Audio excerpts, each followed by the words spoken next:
Break के बाद एक बार फिर आपका स्वागत है। करीब 23 घंटों के बाद मोदी का बजट आएगा। यह कहा जा रहा है कि यह अब तक का सबसे खास स्पेशल बजट होगा।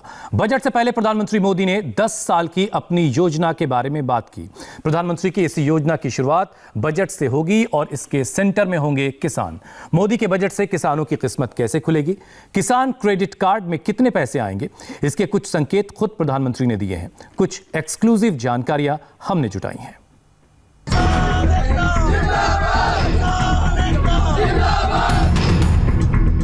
खेती किसानी आंदोलन नारेबाजी, तोड़फोड़ और हिंसा। किसान चौराहे पर कंफ्यूजन खड़ा है। कुछ किसान 2 महीने से धरने पर बैठे हैं, कुछ नेता उनको भड़काने में लगे हैं और कुछ उपद्रवियों ने किसानों के कैंप में घुसपैठ कर ली है। खेती करने वाले भोले वाले किसानों को आगे का रास्ता बंद दिख रहा है। ये रास्ता खोलने के लिए बजट से 45 घंटे पहले प्रधानमंत्री नरेंद्र मोदी ने ऑल पार्टी मीटिंग बुलाई। पक्ष और विपक्ष के नेताओं के साथ मीटिंग में संसद के बजट सत्र का एजेंडा टॉप पर था, लेकिन बात किसानों की हुई। किसान कानूनों पर विपक्ष की तिरछी लाइन की जगह नरेंद्र मोदी ने सीधी लाइन खींच दी है। सरकार को किसानों के साथ बातचीत से एतराज नहीं है, लेकिन बातचीत आगे बढ़ने के लिए होगी, पीछे हटने के लिए नहीं। विश्व की जो आज स्थिति बनी हुई है उसमें भारत बहुत कुछ कंट्रीब्यूट कर सकता है, बहुत कुछ कंट्रीब्यूट कर सकता है। इस अवसर को हमने जाने नहीं देना चाहिए। और ये किसी सरकार की सफलता नहीं है, ये देश की सफलता है। देश ने इस दशक के इस अवसर को छोड़ना नहीं चाहिए। इस दशक में हम सब ने मिलकर के पूरे वैश्विक माहौल में और उसमें जितना हम आगे बढ़ेंगे, भारत के गरीब से गरीब व्यक्ति को लाभ होगा। देश आगे बढ़ेगा तो उसका फायदा देश के गरीब को होने वाला है, देश के पिछड़े इलाकों को होने वाला है, जहां आज भी व्यवस्थाएं पहुंचने में कमियां हैं उसको होने वाला है। नरेंद्र मोदी ने डायरेक्शन दे दिया है। अगले 10 साल भारत के नाम कैसे होंगे, उस रास्ते पर आगे बढ़ने का रास्ता बजट से मिलेगा। किसान बजट कैसा होगा, इसके कुछ संकेत भी प्रधानमंत्री ने दिए हैं। भारत के इतिहास में पहली बार हुआ कि 2020 में एक नहीं, हमें वित्त मंत्री जी को अलग अलग पैकेज के रूप में एक प्रकार से 4-5 मिनी बजट देने पड़े।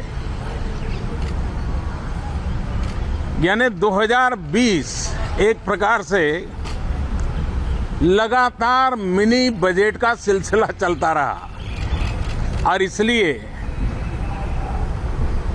ये बजट भी उन 4-5 बजट की श्रृंखला में ही देखा जाएगा, ये मुझे पूरा विश्वास है। 2020 में सरकार ने किसानों को इंस्टॉलमेंट्स में राहत दी थी। क्या 2021 के बजट में राहत का सबसे बड़ा इंस्टॉलमेंट मिलेगा? आत्मनिर्भर भारत अभियान में मोदी ने 1 लाख करोड़ का कृषि इंफ्रास्ट्रक्चर फंड दिया था। किसानों की आय दोगुनी करने के लिए बजट में क्या मिलेगा? किसानों के लिए बजट कैसा होगा, इसके कुछ और संकेत इकोनॉमिक सर्वे में मिलते हैं। खेती किसानी पर इकोनॉमिक सर्वे की हेडलाइन में कहा गया है कि तीनों कृषि कानून इलाज हैं, बीमारी नहीं। बीमारी और इलाज की इसी हेडलाइन में किसान बजट की चाबी छिपी है। किसान और सरकार के बारे में इधर उधर की बातें आपने बहुत सुनी होंगी। अब संसद में पेश किए गए सरकारी दस्तावेज में क्या लिखा है वो देख लेते हैं। इकोनॉमिक सर्वे 2021 में कहा गया है, कृषि ने भारतीय अर्थव्यवस्था को महामारी के मुश्किल वक्त में सहारा दिया। कोरोना के दौरान जब सारे सेक्टर धराशायी थे, तब कृषि ने 3.4% का विकास हासिल किया। सितंबर 2020 में संसद ने जो कानून पास किए, उनकी लंबे समय से जरूरत थी। पिछले 20 साल में इन कानूनों की कई बार सिफारिश की गई। सितंबर 2020 में इस पर मुहर लगी। नए कानून किसानों की फसल के लिए वन इंडिया वन मार्केट को साकार करेगा। किसान अब ना तो मंडियों के गुलाम रहेंगे, ना ही कमीशनखोर आड़तियों के गुलाम होंगे। भारत में हर तरह के उत्पादकों को अपना माल कहीं भी बेचने की आजादी है। किसानों को अब तक ऐसा अधिकार नहीं था। नए कृषि कानूनों ने किसानों को ये अधिकार दिया है। कोरोना के दौर में जब इकोनॉमी के सारे सेक्टर में नेगेटिव ग्रोथ रहा, तब खेती किसानी ने पॉजिटिव ग्रोथ दिखाया। इसे बूस्टर डोज देने के लिए मोदी खेती किसानी के लिए बजट आवंटन बढ़ा सकते हैं। अनाज के गोदाम, वेयरहाउस, कोल्ड स्टोरेज और स्टोरेज फैसिलिटी बढ़ाकर नरेंद्र मोदी किसानों को आगे का रास्ता दिखाएंगे। इसके कुछ संकेत राष्ट्रपति के अभिभाषण से मिल चुके हैं। समय की मांग है कि कृषि क्षेत्र में हमारे जो छोटे और सीमांत किसान हैं, जिनके पास सिर्फ 1 या 2 हेक्टेयर जमीन होती है, उन पर विशेष ध्यान दिया जाए। देश के सभी किसानों में से 80% से ज़्यादा ये छोटे किसान ही हैं और इनकी संख्या 10 करोड़ से ज़्यादा है। मेरी सरकार की प्राथमिकताओं में ये छोटे और सीमांत किसान भी हैं। ऐसे किसानों के छोटे छोटे खर्च में सहयोग करने के लिए पीएम किसान सम्मान निधि के जरिए उनके खातों में लगभग 1,13,000 करोड़ से अधिक रुपए सीधे ट्रांसफर किए जा चुके हैं। छोटे और सीमांत किसानों के लिए डायरेक्ट बेनिफिट ट्रांसफर। पीएम किसान सम्मान निधि के जरिए 1,13,000 करोड़ रुपए मिले। प्रधानमंत्री फसल बीमा योजना का लाभ भी छोटे किसानों को हुआ। पिछले 5 साल में किसानों को 90,000 करोड़ का मुआवजा मिला। दिल्ली बॉर्डर पर धरना दे रहे किसान नेताओं को सुनेंगे तो दिमाग में खेती के बारे में नेगेटिव ख्याल ही आएंगे।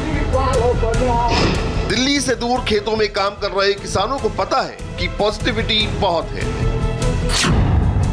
अनाज का उत्पादन रिकॉर्ड स्तर पर है। 2008-9 में 23.4 करोड़ टन अनाज पैदा हुआ। 2019-20 में अनाज की पैदावार 29.6 करोड़ टन हो गई। इसी तरह सब्जी और फलों का उत्पादन भी रिकॉर्ड स्तर पर हो रहा है। 2008-9 में 21.5 करोड़ टन फल और सब्जियां हुई। 2019-20 में इनका उत्पादन बढ़कर 32 करोड़ टन पहुंच गया। खेतों में पैदावार हो रही है तो किसानों को उपज का दाम भी बढ़िया मिल रहा है। मोदी सरकार ने स्वामीनाथन आयोग की सिफारिशें लागू की है। लागत से 1.5 गुना एमएसपी देने का फॉर्मूला बनाया है। एमएसपी पर रिकॉर्ड मात्रा में खरीद भी हो रही है। खरीद केंद्रों की संख्या भी बढ़ाई गई है। 2014 से पहले गेहूं पर एमएसपी थी 1400 रुपए प्रति क्विंटल। मोदी सरकार ने बढ़ाकर इसे 1975 रुपए किया।